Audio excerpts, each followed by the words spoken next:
Hi, this is video number 5 in a series of videos on how to establish a greenhouse business.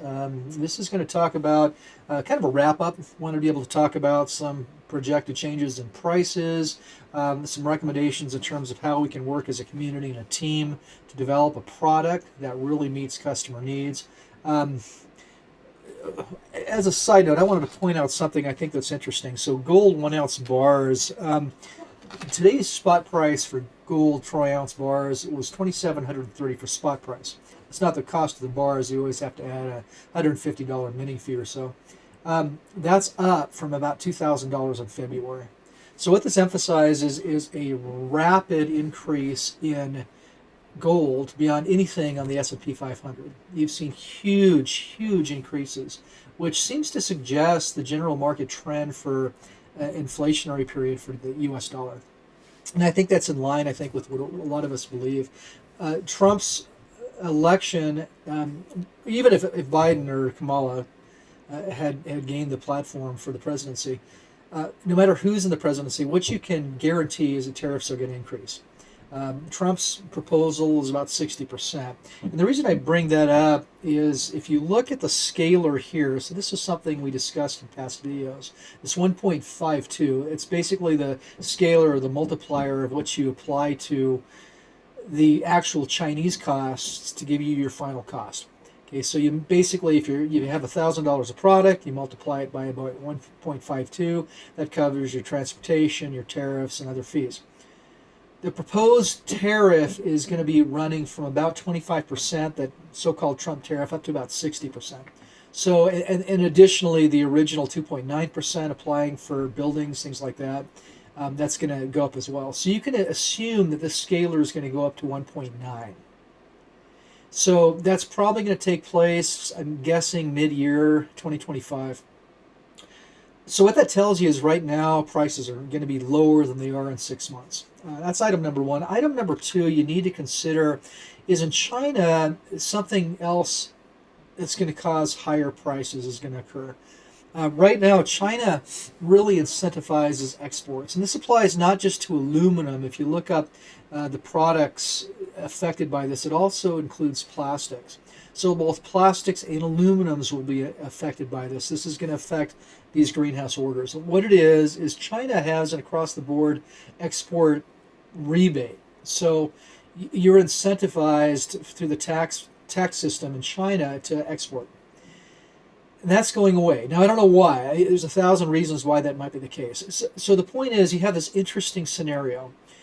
Tariffs are guaranteed to go up. That's going to cause your Chinese products to go up. In fact, across the board, whether it's Vietnam, India, everywhere where you're going to be sourcing materials, it's going to go up likely in about 6 months. Short term, though, your next order is going to be affected by this policy change in China. That's going to result in increased prices. The prices I included on those Excel files that I'll give the links in the descriptions to these particular videos. That was based upon current prices. Current prices are a little lower than they were in the past. Recently, down about 5%. So the point is, the longer you wait, I can guarantee prices are going to go up. I'm not trying to pressure sales. What I am saying is, you just might do some homework on this and think strategically. Okay, so that's item number 1. I wanted to get through that you're going to have increases prices. And as I pointed out, you already see the fluctuation in gold. It's kind of bizarre. I do have gold bullion I keep as a hedge against inflation, but the reality is I think buying this commodity, greenhouse supplies, is equivalent to gold. And the reason I mean that is by investing in this, prices are going to go up. Just like they're going to go up if you invest gold. So no matter how I look at it, it's a good investment. Okay, the other thing I want to talk about is why this is put together and why I am on this video and why I am sharing this information with you, just for your awareness. If you think strategically, I mean, what's going to happen? You have climate change considered by the people with money as an existential threat to humanity. Okay. Well, you can guarantee changes are happening. We see long-range missile technology being approved in Ukraine. And keep in mind, just giving the missiles to Ukraine That's not all that's involved in the recent bombardment of Russia that the Biden administration approved. Without U.S. and NATO intel, you can't actually guide those missiles. So it's not just like for instance, if Russia gave Mexico a bunch of long-range missiles, that's one thing. Well, if Russia gives Mexico long-range missiles to use against the U.S. and then supplies them the intel for how to, run the trajectories for targeting, that's something else. So you have some very unusual events transpiring in the next couple of months, and who knows where we'll end up or what we'll end up, be doing or where we'll be at World War III wise. But regardless of why these things are happening, the one hedge I see more than anything else, and this is something that's kind of embedded in my mind, and I don't know why I see this so clearly. No matter what you do when you transition your agricultural industry, a command economy such as Ukraine in the 1930s, what happened? 10% of the people were killed. You have a similar scenario here. I think this is reflected in Sri Lanka. When they went with the Green Movement, you basically bankrupted the agricultural sector of that nation. And now what you have, based on John Kerry's 2023 comments, that he stated that 1/3 of overall global carbon emissions come from agriculture, and that if we don't change agriculture, we can't meet our commitments. We can't become a carbon neutral world. That's a cue right there that something's going to be changing. And you can focus just on mass agriculture and use a no-till approach, minus your chemicals, things like that. That's one piece of it, but it still distance us as individual consumers from production. So when you're throwing a bunch, let's say you have a nice moving gear set, you throw a wrench in the gears, what happens? It's going to break. And just like Stalin thought his ideas for Ukraine, the grain production there were great, they backfired and they killed a lot of people. And I really think what you're going to see happening now with the carbon minimization approach to agriculture, food will be weaponized. So no matter how I look at this, no matter what rabbit hole I run down, the only solution I see to really maintain long-term stability and peace is by emphasizing local and independent food production. I mean, that's it. If you can have families, food storage is one thing. I think it's valuable, and I honestly think the day will come when your food storage will be as valuable to you as the ark was to Noah's family. It'll be incredibly valuable. It's a no-brainer. But you have to think a little bit more strategic in terms of long-term food production, and that's why I think this solution, if we can get a greenhouse design that has a 40-year life, that can withstand high winds, that has good thermal properties, and that's reasonably priced, such as the average middle-income family can afford it, and then we can market that, well, we're going to solve huge dilemmas in terms of food shortages long term. We're going to completely wipe out carbon emissions for food production because we're going to have it localized. You eliminate distribution. And based on my research, the actual experiments I've conducted, which I haven't discussed on this video series, but I have in other videos, is about 1,000 square feet can sustain a human life. And that's in my climate. That's only with a partial year's growth. You could actually knock that down quite a bit in other climates. I'm in a zone 4B agricultural zone here. Very cold environment and high standard deviation in terms of temperature. For instance, the killer frost in June was June 18th for my area. A very cold area. So what do we have? Right now, what we've done, what this series of videos has shown, is the design's done. The supply chain has been defined. The means and method for ordering, delivery, that's all in place. We have a series of videos that show how to create it. And I've also demonstrated how you can be financially independent. So it's a complete incentive. It's the whole package here. You can be financially independent in terms of being a distributor. In other words, you can make, I pointed out the numbers, you can make $750,000 a year doing this. It's not unforeseen. It's just, put in 50-hour weeks for 50 weeks a year.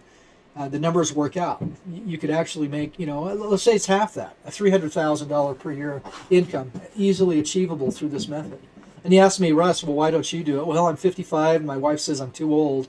But what I want to do is be a coordinator. I want to get this out because I think we can solve climate change, eliminate food insecurity, and let's add one other piece to that. What about housing-related issues?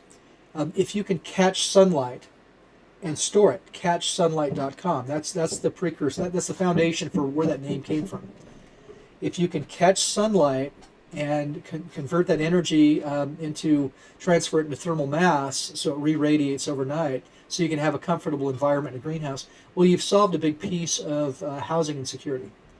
Let's take that even further. Why not expand this out and create garages or shops out of using polycarbonate glazing instead of standard corrugated sheet metal? Let's take that a step further. Why not use one of these high tunnels? In fact, one of the high tunnels I did was specifically 38.5 feet wide, 18 feet height, and about that one I think was 112 feet long. And I designed that specifically as a prototype to how can you create a building for my climate where you could put a house inside of it. So basically an envelope for a home inside of it so you can maintain reasonable temperatures. And then you could eliminate fossil fuels and use things like ground loops and basically heat exchangers to be able to store energy. So once again, the principle of catch sunlight. That's where it all comes from. But right now I'm focusing strictly on greenhouses. It eliminates our dependency on big food production. Helps us eat healthier, which lowers down the overall cost for medicine in our country. And it really it enables us to be food independent. Plus it helps you, there's an incentive there, you can get rich or at least have a very sustainable income by simply marketing it. So that leads into the next thing I wanted to talk about, that is how to market. What I've done is I've used Facebook Marketplace, Craigslist, and KSL.com. KSL is a local area. It's centered in Salt Lake, but it encompasses a huge economic region where people look to it. It's basically a news site down in Salt Lake that also has this appendage for classifieds online. So that's that thing I wanted to talk about. The next thing is I'm going to create a forum on this page on CatchSunlight.com. So CatchSunlight.com will have a website subpage that'll be a forum, and I'll put that link in videos. I haven't done it yet. I'm working on it. But my idea is this. Why not crowdsource the design? So if everybody can just put comments in to this forum, I'm happy to administer that. And what we can do is we can optimize things. Let me give you some for instances. So some ideas for improvement on the commercial kit. I use purlins on that. Purlins, it uses a hat bracket. So a hat bracket, just picture a hat. Right now, that fastens the 40 millimeter, 14 gauge square tubing onto the hoop. Well, why not change the profile a little bit and simply have an extrusion of 2 millimeter wall thickness steel that's kind of trapezoidal in shape, but has two tabs. Now the principle there is we can go ahead and use that instead of the square tubing, and it simplifies how we ship, because it minimizes the overall, your volume in your container, allowing you to get more polycarbonate panels in. And also it's easier to attach. You don't have to use the hat brackets. It's just you put in that extruded or the bent piece, or extruded, however you end up doing it. It saves a lot of time and it's very effective. So that's another idea. So I think that's one of many ideas I personally have. I'm sure you can come up with some ideas, but a forum would be the place to share those. And then iteratively, we can go ahead and add to a load some of these concepts. We can go ahead and work with our Chinese producers, have them make designs like that to simplify our tasks. Okay, I think that captures it all. I had a list here. Let's run through it. Discussed all these things, introduced the greenhouse forum, tax increase in China, increase in tariffs are coming. I've discussed why this is important to minimize carbon emissions, as well as help people be food independent and resilient in bad times. And I've also recommended marketing campaigns. I think that's it. I'm going to wrap up the series. Look, if you have input for me, yeah, and one other thing I did want to mention was I want to be clear. I want to be fully transparent. I get no money from this. You are not paying me any money. If you do go through Poly Valley and you get the setup that's been created, and I created this setup, I spec'd out these parts, I designed some of these parts. They're very, like the mending plates, for instance, aren't typically used in greenhouses. I find them to be very helpful, as an example. Some of the other brackets in there are specially manufactured for us. Um, I'm not making any money from the company, but what I do have is a volume discount that I get. So when I buy product, I will be getting a slight discount on my product than what you're going to get. If you want to search for a company that can give you a better deal, do it. Use my designs. I don't care. Use all the products. In fact, have them bid out if you want. I think that's dynamite. My objective is not to make money for myself. I have a day job. I'm registered mechanical engineering and fire protection engineering, and I'm a consulting engineering for a major government contractor. So, I have a very good wage for my day job. I do this on the side because, you hear all these whiners complaining about climate change. Climate change. Nobody does anything about it. So I decided I'd solve climate change. And, Elon Musk is tackling transportation and, solar panels, let's say. But nobody's tackling the elephant in the room, and that's agriculture. And that's the biggest piece. And there's ramifications, massive problems associated with food independence where food will be weaponized. It's a guarantee. It's happened before. It's going to happen again. So by solving climate change in this manner, the one that's being proposed to you, it was my goal. So that's why we're doing this. That's why I'm doing this. So I think it's achievable. It's just a matter of incentivizing it. I think that $750,000 a year potential income certainly incentivizes this as a viable business. So let me know where I'm wrong. Look, if I'm off on any of my numbers, I've proven that the industry works. I've personally built these for myself, built them for other people, sold the kits, worked with people, created videos so that people can learn how to build these. If I'm missing something, if you have a better idea on how we can do this, if we can create a domestic supply chain, I think that would be dynamite. Maybe that's where we'll end up going when the tariffs hit. So I appreciate your time. Thank you so much for watching this. And genuinely, I think we can make America healthy again. We can make America green again. We can genuinely make America great again. And I think that's a worthwhile theme for anything like this. So thank you for your time and have a great day.